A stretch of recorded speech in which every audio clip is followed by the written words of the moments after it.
Assalamualaikum warahmatullahi wabarakatuh. Perkenalkan, nama saya Agung Prayogo dengan NIM F1E1222157 dari ruang R002, Prodi Sistem Informasi. Pada kesempatan kali ini saya akan memaparkan materi tentang sistem operasi yang akan saya jelaskan melalui PowerPoint. Untuk materi yang pertama, di sini ada sistem operasi, kemudian pengertian dari sistem operasi. Definisi secara umum adalah sebuah perangkat lunak sistem yang mampu mengelola sumber daya atau resource dari software dan hardware agar dapat berjalan dengan baik, serta memudahkan proses interaksi dengan pengguna atau user, atau bisa disebut juga sebagai brainware. Dalam istilah teknis, sistem operasi adalah perangkat lunak yang mengelola perangkat keras fisik sistem.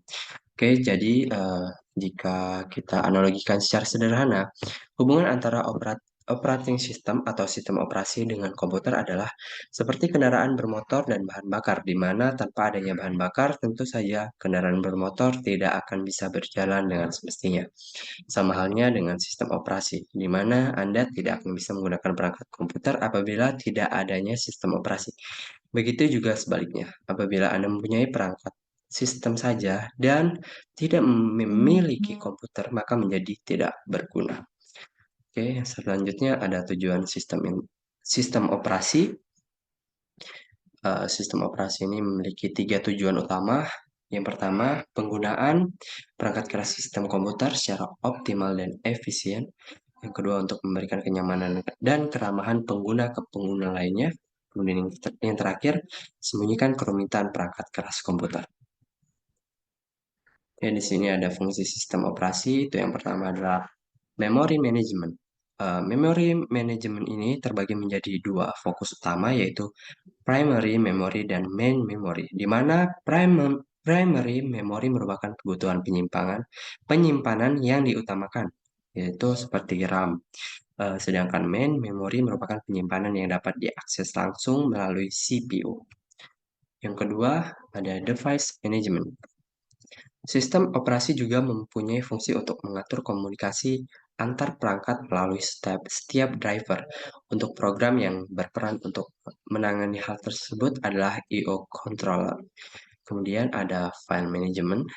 Fungsi yang ketiga ini, sistem operasi juga dapat digunakan untuk melakukan konfigurasi pada dokumen, mulai dari tahapan awal hingga akhir yang mengatur kebutuhan detail setiap informasi, kemudian mengelola lokasi, fungsionalitas sistem, dan fitur yang lainnya.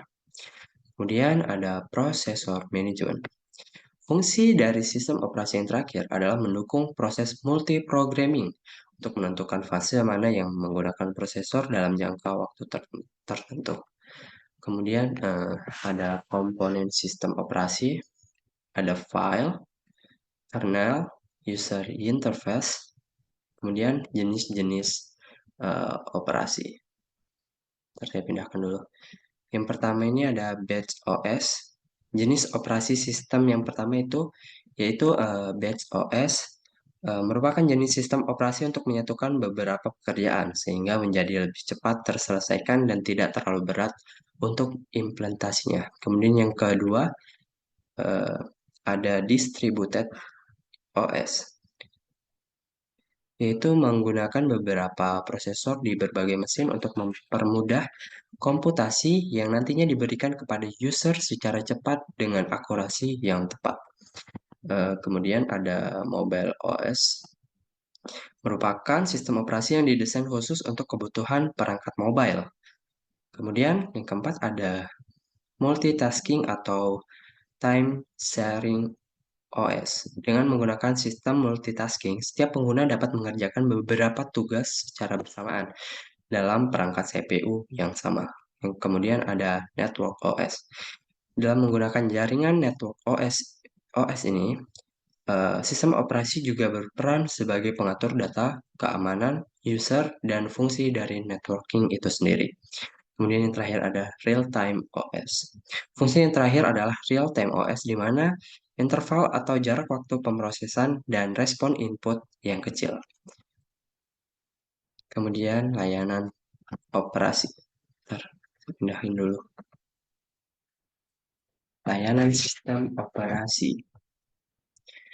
Yang pertama, antarmuka pengguna. Oke, di sini pengguna dapat mengeluarkan perintah ke sistem melalui antarmuka pengguna. Ini mungkin dari antarmuka baris perintah, antarmuka pengguna grafis atau GUI atau sistem perintah batch.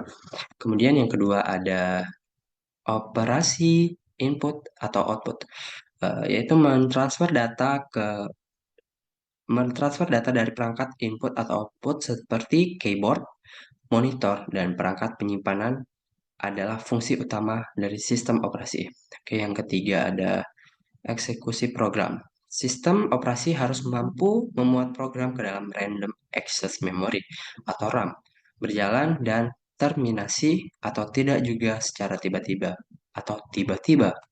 Kemudian yang keempat ada komunikasi. Komunikasi antar proses terjadi baik antar proses yang berjalan pada proses terpisah, pada mesin terpisah, atau pada prosesor yang sama. Kemudian yang selanjutnya ada manipulasi sistem file. Seiring dengan penyimpanan data mentah, sistem operasi juga bertanggung jawab untuk memelihara direktori dan subdirektori struktur, pemetaan nama, file ke blok memori, dan untuk menavigasi dan menggunakan sistem file. Kemudian yang keenam ada deteksi kesalahan. Baik kesalahan perangkat lunak maupun perangkat keras harus dideteksi dengan benar dan ditangani dengan dampak bahaya yang minimal. Beberapa sistem mungkin memiliki kesalahan, misalnya redundant array of inexpensive disk atau RAID dan sistem redundant lainnya untuk menghindari kesalahan atau sistem pemulihan. Kemudian yang ketujuh ada alokasi sumber daya. Ketika beberapa proses berjalan pada saat yang sama, sumber daya harus dialokasikan untuk masing-masing proses. Sumber daya yang berbeda seperti memori utama, siklus CPU, dan penyimpanan file dikelola oleh sistem operasi. Kemudian yang delapan ada akuntansi, yaitu melacak aktivitas sistem untuk mengoptimalkan kinerja di masa mendatang. Dan yang terakhir ada perlindungan dan keamanan, yaitu mencegah kerusakan pada sumber daya dan sistem secara keseluruhan, baik oleh proses internal atau pihak luar yang jahat. Dengan autentikasi, kepemilikan, dan akses terbatas, sistem operasi memberikan perlindungan dan keamanan ke sistem.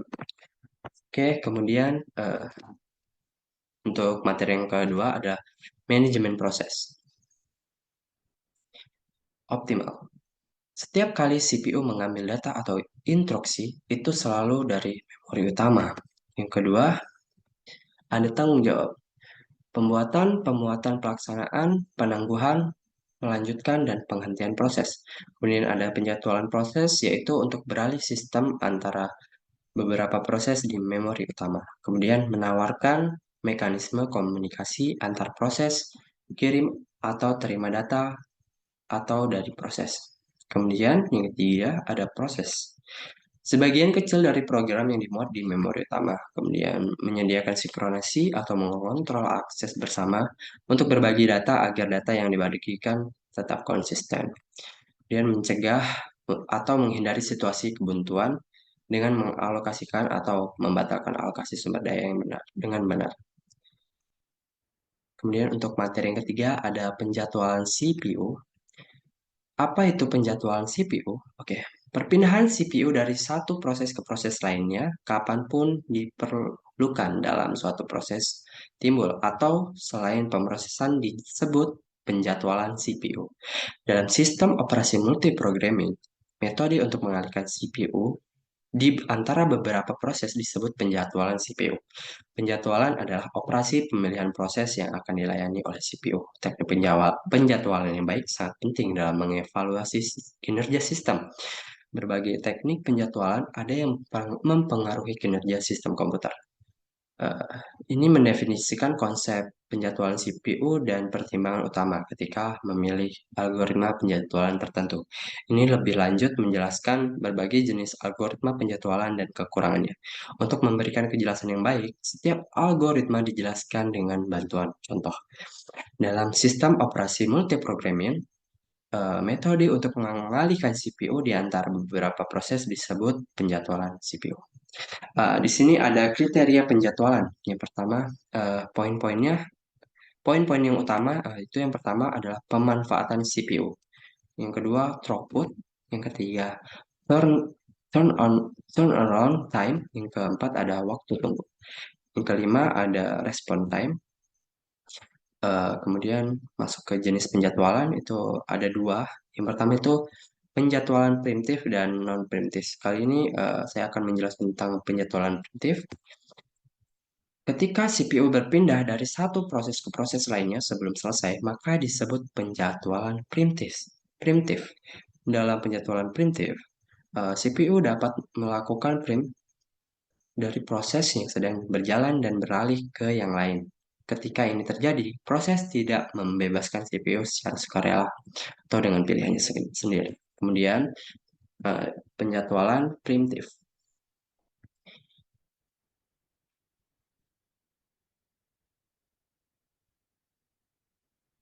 Kemudian yang selanjutnya ada penjadwalan non-preemptif.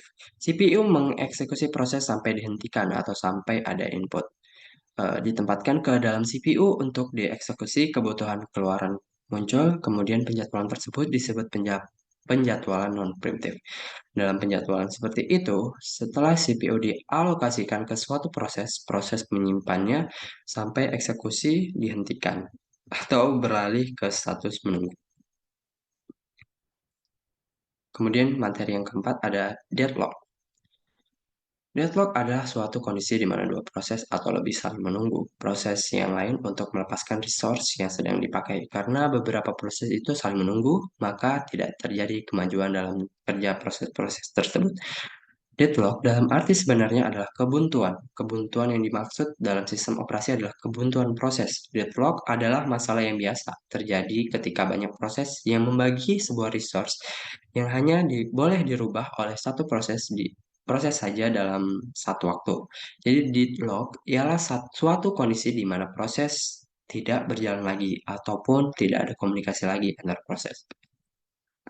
Adapun cara untuk menangani deadlock yaitu dengan cara pencegahan, penghindaran, dan pendeteksian. Masing-masing memiliki kelebihan dan kekurangan.